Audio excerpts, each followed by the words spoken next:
Eventually they finished building the raft and were all ready to launch it and go in search of the wreck of the Black Banshee. Then another argument flared up. I think we should go east. Go north. North. West. We should go west. Misty, if we go west, we'll be travelling on land instead of water.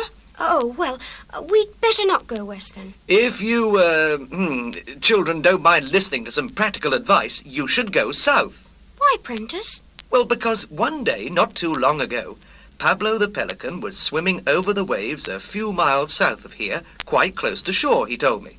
And he saw lying on the bottom a length of anchor chain that might have dropped off a ship when it went down. I say, go south.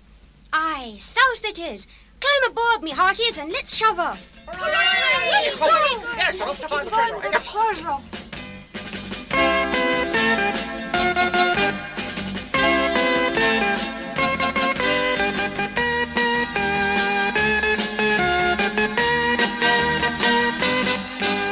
Well, we all climbed aboard, which left nobody to shove off. So Ockie piled off the raft, back onto the beach, and by pushing at the raft, which was already partly afloat with his 8 hands, he managed to get it into the water. Jane and Sandy hoisted the sail while Marvin steered, and we were off. All went well for about 20 feet, and then... Misty, Misty. A raft sinking. We'll all drown. Sponges and shells. Prentice, Ockie, over the side. Come on. When the 3 of us, Misty, Ockie and I, dived overboard, it lightened the raft enough so that it floated beautifully. Marvin headed the raft south, and there was a brisk following breeze that took it along at a good clip. Misty, Ockie and I submerged. Misty climbed on my back, and Ockie and I swam along underwater behind the raft carrying the children. Nothing eventful took place for a mile or two. Ockie and I were chatting as we swam, when suddenly I became aware that there was no weight on my back. Somehow Misty had slipped off and disappeared. Ockie, stop! Misty's gone! Oh, bother, she's done it again. Well, she can't be far. Let's backtrack and find her. Okay. Okay. There's Cruncher, the giant clam. Let's ask him. Hi, Cruncher.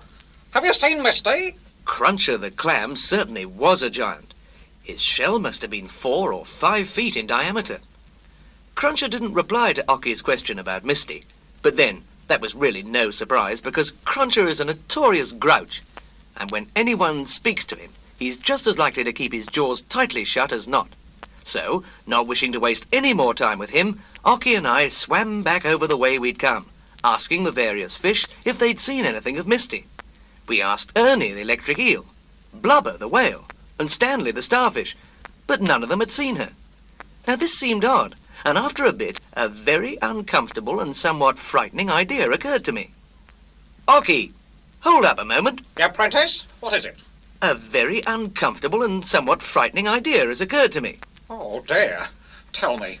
I confided my fears to Ockie, and he agreed that the possibility I had set forth was a distressing one indeed.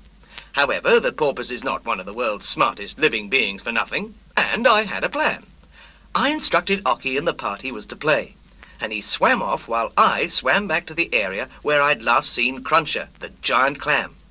I soon spotted Cruncher's enormous shell propped up against an outcropping of rocks, just where I'd left him. Good day, friend Cruncher. Well, I'm glad to see you're looking so well. I believe you've lost a little weight around the middle. Yes, well, I'm tired of running around looking for that silly little mermaid. You have no idea what a trial that girl is to me. Yes, very tiresome, running away all the time.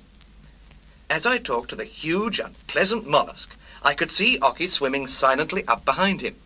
I distracted Cruncher's attention until Ockie got into position and began tickling Cruncher from below, all of his 8 hands going furiously. Cruncher began to laugh, but at first he refused to open his shell.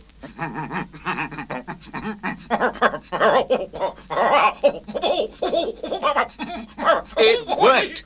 Under Ockie's persistent tickling, Cruncher roared with uncontrollable laughter. Naturally, when he laughed, his shell popped open. And sure enough, out swam Misty, hopping mad. Oh, Cruncher, you big stupid clam, you, closing your shell on me like that. Do you want to give me closet phobia? That's claustrophobia, Misty, and just be quiet for a minute. Cruncher, that was a dirty trick, and you know it. Well, she's always teasing me. She swims up close and flicks her tail at me and calls me chowderhead. Did you do that, Misty? But besides, I wasn't going to keep her in there just long enough to teach her a lesson. Okay, now that you've tickled me, do me a favour and scratch my back. Okay, Cruncher. Well, I'm ashamed of both of you. Now, come on, Misty, jump on my back. We've got to catch up with the children on the raft. Come on, Ocky. All right, let's go. Sorry, Misty. Oh, that's okay, Cruncher. I promise not to tease you any more. Till next time. Oh, come along, come along.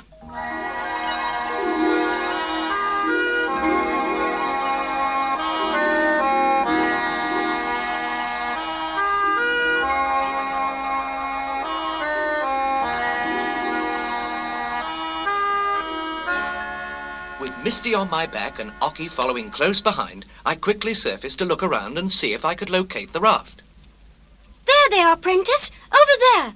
Look, they're waving at us. Sure enough, I looked shoreward and could see the raft with the children waving furiously at us. We quickly swam in that direction and found them floating around at the foot of some towering rocks which all but hid the entrance to a small cove. They were abubble with excitement. Hurry, quickly, come on. Oh, Misty, Prentice, I think we found it. The wreck? The sunken pirate ship? It looks like it.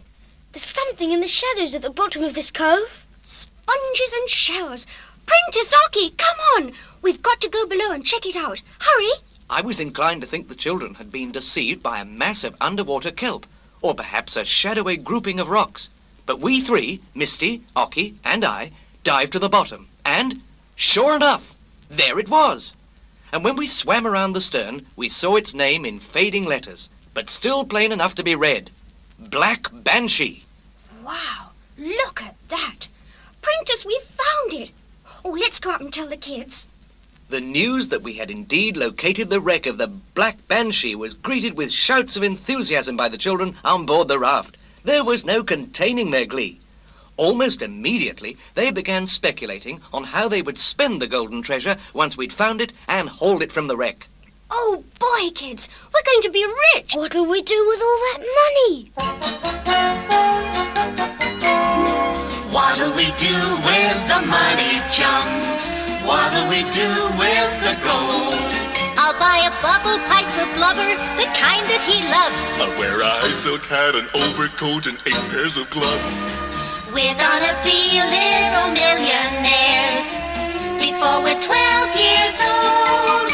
When I run out of candy, if I want some more, I'll simply go and take it 'cause I'll own the candy store. I'll be eating chocolate cakes with no one keeping score. Yes, that's what we'll do with the gold. Yes, that's what we'll do with the gold.